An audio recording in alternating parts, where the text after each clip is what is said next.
હવે મેથ્સના અનંત શિખરોને કરી શકશો તમે સર, કારણ કે તમારી સાથે છે Ashish sir. Welcome to this amazing platform એવીઝ Anantyam math where together we chase excellence in mathematics towards infinity. कैसे हो बच्चों? कैसी चल रही है शॉर्टकट सीरीज? मैट्रिसेस पूरा क्लियर हो चुका है. बाइनो के 2 लेक्चर आपने खत्म कर दिए हैं, जहां पे पहले लेक्चर में मैंने आपको शॉर्टकट दिए थे मोस्ट रिपीटेड पीवाईक्यूज को कैसे हैंडल किया जाए. फटाफट वो फॉर्मूला कमेंट में लिख दे. जी हाँ. दूसरे लेक्चर में मैंने आपको शॉर्ट ट्रिक दी थी कि रेशियो वाले क्वेश्चंस कितने आसान तरीके से आप कर सकते हैं. आज तीसरे लेक्चर में मैं एक एरर फ्री शॉर्ट ट्रिक लेके आया हूं, जिससे बाइनोमियल एक्सपांशन में अगर आपको रैशनल या इंटीग्रल टर्म्स पूछ रहे हैं, इरेशनल या फिर इंटीग्रल नॉन इंटीग्रल टर्म्स पूछ रहे हैं, तो वो क्वेश्चंस आप बहुत ही आसानी से सॉल्व कर सकते हैं. अभी तक इन क्वेश्चंस को सॉल्व करने के लिए हम एक दूसरे शॉर्ट ट्रिक का यूज करते थे, पर इस साल बच्चों को कराते कराते एक क्वेश्चन हमारे सामने आया जो मैं आपको एंड में दिखाऊंगा. ये क्वेश्चन जिसमें वो शॉर्ट ट्रिक काम नहीं आएगी. अगर आपने वो शॉर्ट ट्रिक इधर उधर कहीं से पढ़ी हो, या फिर जो बच्चे मुझसे लास्ट ईयर तक पढ़ चुके हैं कहीं ना कहीं ऑफलाइन में, जो ये शॉर्ट ट्रिक अगर आप मैं पहले जो दे चुका हूं वो अप्लाई करते थे, तो वो इस क्वेश्चन में काम नहीं लगने वाली. आप वीडियो को पॉज करके इस पे पहले अप्लाई कर सकते हैं. और आज मैं आपको देने वाला हूं एक एरर फ्री शॉर्ट ट्रिक. जी हाँ, you know, necessity is mother of invention. जब हमें पता चला कि वो शॉर्ट ट्रिक अब काम नहीं कर रही है, तो दूसरी शॉर्ट ट्रिक तो ढूंढनी पड़ेगी ना भाई. जी हाँ, तो हमने एक दूसरी शॉर्ट ट्रिक निकाली है. वो एरर फ्री शॉर्ट ट्रिक मैं आज आपको देने जा रहा हूं, तो अंत तक बने रहिएगा कि उससे आपको पता चलेगा कि ये शॉर्ट ट्रिक एरर फ्री क्यों है और इससे सारे क्वेश्चंस आपके कैसे निपट जाएंगे. Let me reveal this short trick. ये शॉर्ट ट्रिक में तकरीबन 7 स्टेप्स हैं. आप बोलेंगे सो शॉर्ट ट्रिक में 7 स्टेप्स, पर ये 7 स्टेप्स दिखने में जितने बड़े लग रहे हैं, रियलिटी में उतने बड़े नहीं हैं. जी हाँ, जैसे मैं आपको पीवाईक्यूज में क्वेश्चंस कराऊंगा, ये 7 स्टेप्स इतने में खत्म हो जाएंगे. जी हाँ, बस इतने में. तो समझने के लिए आप पहले अच्छे से समझ ले, फिर क्वेश्चंस आपके यूं सॉल्व हो जाएंगे. आइए समझते हैं. जो क्वेश्चंस आपके होंगे उसमें कोई एक बाइनोमियल एक्सपांशन आपको इस तरीके से दिया जाएगा, जहां पे पहली टर्म की जो पावर होगी वो इरेशनल होगी, दूसरी टर्म की जो पावर होगी वो इरेशनल होगी. यहाँ पे जरूरी नहीं है बच्चों कि पावर 1/p के फॉर्म में ही हो. समथिंग कोई अनदर टर्म होगी, लाइक r/p है, s/q है, तो भी कोई दिक्कत नहीं है. हमें बस p और q पे फोकस करना है, इसलिए मैंने 1 लिखा है. यहाँ पे इसके एक्सपांशन में जैसा कि मैंने आपको समझाया, या तो आपको रैशनल टर्म्स इंटीग्रल टर्म्स पूछी जाती है, या तो इरेशनल नॉन इंटीग्रल टर्म्स पूछी जाती है. सबसे पहला स्टेप ये होगा कि अगर आप एक्सप्रेशन को सिंप्लीफाई कर सकते हैं तो आप इसे सिंप्लीफाई करें. मतलब कई बार ऐसा होगा कि a और पावर कुछ ऐसी दी जाएंगे कि जिसको सिंप्लीफाई करके हम शॉर्टेस्ट फॉर्म में लिख सकते हैं, तो उसे सिंप्लीफाई अवश्य करें. उसके बाद जो p और q होंगे, मतलब दोनों पावर में जो डिनोमिनेटर में टर्म्स होंगी, उनका आप एलसीएम ले लें. सपोज उस एलसीएम को मैं m नाम दे रहा हूं. आफ्टर दैट जो n आपको दी गई है पावर, उसको -1 करके m से डिवाइड कर दें और उसका बॉक्स निकाल दें. अभी तक जो शॉर्टकट चल रहा था उसमें n को m से डिवाइड करके बॉक्स निकाला जाता था. हम वैसा नहीं करेंगे, हम n-1 को m से डिवाइड करके उसका बॉक्स निकाल देंगे. इसका जो भी आंसर होगा उसे मैं आंसर 3 नाम दे रहा हूं अभी के लिए, स्टेप समझाने के लिए. बाकी आपको ऐसा कोई नंबरिंग देने की जरूरत नहीं है व्हाइल प्रैक्टिसिंग क्वेश्चंस. मैं आपको क्वेश्चंस कराऊंगा, स्टेप बाय स्टेप ऑटोमेटिक होता जाएगा. अब आपको बस ये चेक करना है क्या n p से डिविजिबल है. अगर n p से डिविजिबल है तो आपका थर्ड का जो भी आंसर आया उसमें +1 ऐड कर दें. अगर नहीं है तो थर्ड के आंसर को एज इट इज रख दें. Hope this is clear to you. अब अगेन आप पूछे n का जो भी आंसर आया है क्या वो q से डिविजिबल है. n का आंसर n क्वेश्चन में दिया जाएगा. अगर n q से डिविजिबल है तो आप अगेन फोर्थ का जो आंसर है उसमें +1 कर दें, नहीं है तो एज इट इज रख दें. By summarising this third fourth and fifth step, आपको बस क्या करना है, आपको चेक करना है इसका जो भी आंसर आया है थर्ड स्टेप का, उसमें अगर n p से डिविजिबल है तो एक ऐड करें, वरना एज इट इज रखें. अगर n q से डिविजिबल है तो एक ऐड करें, वरना एज इट इज रखें. That's it. बोलने में स्टेप्स बड़े हैं, करने में एकदम छोटे हैं. और इसका जो फाइनल आंसर आएगा स्टेप 5 का, that is your answer of integral और rational terms. Number of integral और रैशनल टर्म्स ये हो जाएंगे. और अगर आपको इरेशनल टर्म्स या नॉन इंटीग्रल टर्म्स पूछा गया है वो कितने होंगे, तो आपको पता ही है a plus B to the power n के बाइनोमियल एक्सपांशन में total number of terms n+1 होती है, उसमें से आप ये प्रीवियस आंसर को सब्ट्रैक्ट कर दें और आपका काम हो जाएगा। दैट इज n+1 - 6 या वही 5, जो भी आप बोले एक ही बात है। अब ये देखने में स्टेप्स बड़े लग रहे हैं, आइए मैं आपको इसका क्वेश्चन कराता हूं। Can you see this question? इस क्वेश्चंस में हम हमारे सारे स्टेप्स को अप्लाई करें तो पहला स्टेप था सिंप्लीफाई का। अगर आप यहाँ पे देखें तो a और उसकी पावर 1/p, b और उसकी पावर 1/q में कुछ सिंप्लीफाई नहीं हो सकता। 3 को मैं और किसी और टर्म की पावर में नहीं लिख सकता। दूसरा स्टेप था p और q का आप एलसीएम लेंगे, तो p और q का एलसीएम मतलब मैं यहाँ पे एलसीएम लेने जा रहा हूँ 2 और 4 का, विच इज नथिंग बट 4। तीसरा स्टेप था n-1 को इस एलसीएम से हम डिवाइड करके उसका बॉक्स निकालेंगे।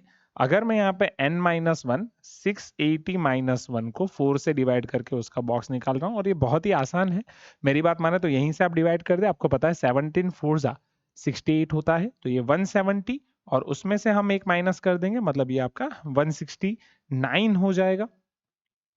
उसके बाद मैंने आपको बोला था बस आपको चेक करना है n is divisible by p और n is divisible by q।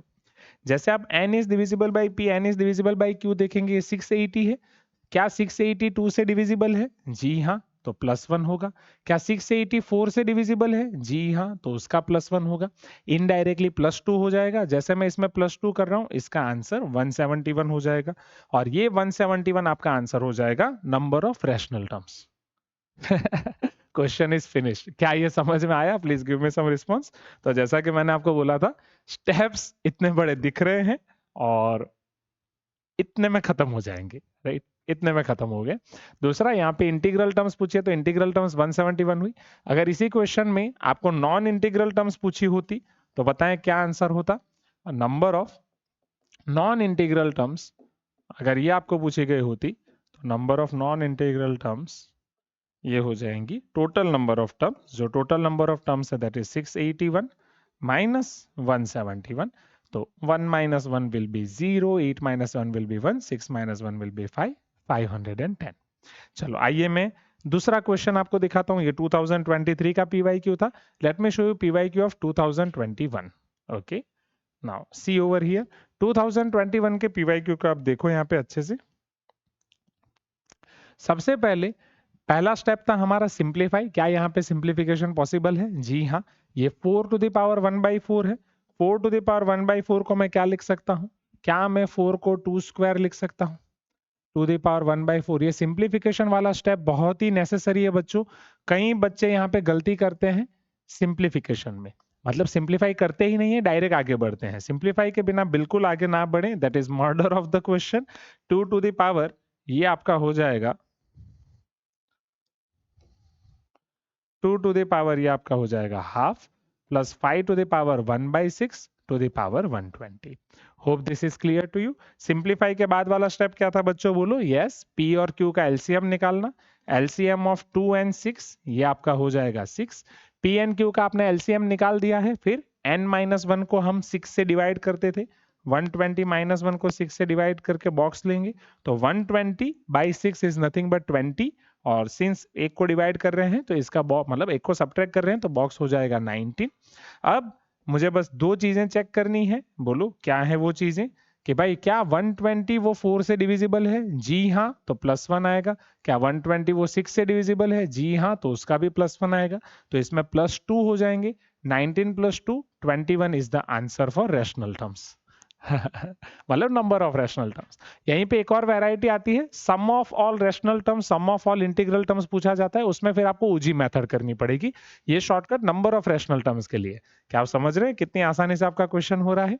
Now let us see this question. This is not PYQ, this was question of NTA question bank. NTA जो आपको क्वेश्चन बैंक देता है, generally Covid time में दी थी। Total number of irrational terms, ये question इसलिए मैंने रखा ताकि आपको इरेशनल टर्म्स की प्रैक्टिस हो जाए in the binomial expansion of this. अब देखो यहाँ पे पावर और टर्म, पहला स्टेप जो है हमारा सिंप्लीफिकेशन का, और कोई सिंप्लीफिकेशन यहाँ पे पॉसिबल है नहीं, तो दूसरा स्टेप जो है इन दोनों का हम एलसीएम लेंगे। LCM of 5 and 10 will give you 10। तीसरा स्टेप इसके बाद हमारा था, क्या था बेटा? जी हाँ, n-1 को हम 10 से डिवाइड करेंगे। 60 - 1 को आप 10 से डिवाइड करो, 10 6 होता है, तो इसका बॉक्स आपको दे देगा 5 जी हाँ। अब ये 5 आपका आ चुका है, अब क्या 60 5 से डिविजिबल है? जी हाँ, +1। 60 10 से डिविजिबल है? जी हाँ, +1। एक और एक को ऐड कर दो तो 5 और 2 आपके हो जाएंगे 7। तो 7 टर्म्स इसके होंगे रैशनल टर्म्स। आपको इरेशनल टर्म्स चाहिए, तो number of irrational terms will be 61 - 7, 54 will be your final answer. क्या बहुत ही आसान तरीके से आप क्वेश्चंस कर सकते हैं। Now let me show you tie breaker question, जो ये क्वेश्चन प्रूव करेगा कि हमारी मेथड एरर फ्री है। अगर आप अभी तक और कोई शॉर्ट ट्रिक यूज करते थे तो इस क्वेश्चन में आप अप्लाई करके देखिएगा, और उससे भी शॉर्ट अपनी मेथड है, देखिए, और एरर फ्री है। उस मेथड से यहाँ पे एरर आने के बहुत चांसेस हैं। चलिए, पहला स्टेप था सिंप्लीफाई का, आप देख सकते हैं यहाँ पे सिंप्लीफिकेशन फर्दर पॉसिबल नहीं है। दूसरा स्टेप है हम एलसीएम लेंगे। LCM of 6 and 4 will give you 12। तीसरा स्टेप है n-1, दैट इज 100 - 1 को 12 से डिवाइड करके उसका बॉक्स निकालना। तो आपको पता है कि 100 - 1 99 होता है, यहाँ पे 100 12 से डिविजिबल नहीं है, तो आप 99 करके 12 से डिवाइड करें तो 12 8 समवेयर अराउंड 96 होता है, यस और नो? तो ये आपका हो जाएगा 8। अब आपको देखना है 100 क्या वो 6 से डिविजिबल है? नहीं। 100 4 से डिविजिबल है? जी हाँ। तो यहाँ पे बस मुझे +1 करना है, तो 8 + 1 आपका आंसर आएगा 9। मैं आपसे रिक्वेस्ट करता हूँ, प्लीज आप जो भी वो दूसरी शॉर्ट ट्रिक ट्राई करते थे वो इस पे जरूर अप्लाई कीजिएगा। उसमें लमसम ये होता है कि 100/12 करते हैं तो 8 आता है, फिर r = 0 रख के चेक करते हैं अंदर। तो जैसे r = 0 रख के चेक करते हैं, और वो शॉर्ट ट्रिक के लिए ये क्वेश्चन को, अगर इसी क्वेश्चन को मैं मॉडिफाई कर दूं तो ये क्वेश्चन आपका हो जाएगा 2⁴ प्लस 5⁴1/6 मतलब ए और बी को मैं रिप्लेस कर रहा हूं, बात तो एक ही है, हाँ या ना? अगर मैं ए और बी को रिप्लेस कर रहा हूं तो यहाँ पे जैसे आप देखेंगे r = 0 को इसके अंदर रख के देखेंगे तो 100 6 से डिविजिबल नहीं होगा, तो उसकी वजह से उसका आंसर सिर्फ 8 आएगा, विच इज रॉन्ग आंसर। इसमें नंबर ऑफ टर्म्स 9 आएंगे। वही शॉर्ट ट्रिक आप ये क्वेश्चन को मॉडिफाई करके रखेंगे तो उसमें आपका करेक्ट आंसर आ जाएगा।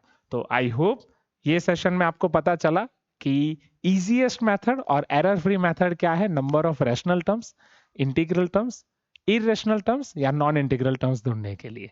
ऐसे ही अलग अलग शॉर्टकट सेशंस में मिलते रहेंगे। Wish you all the best.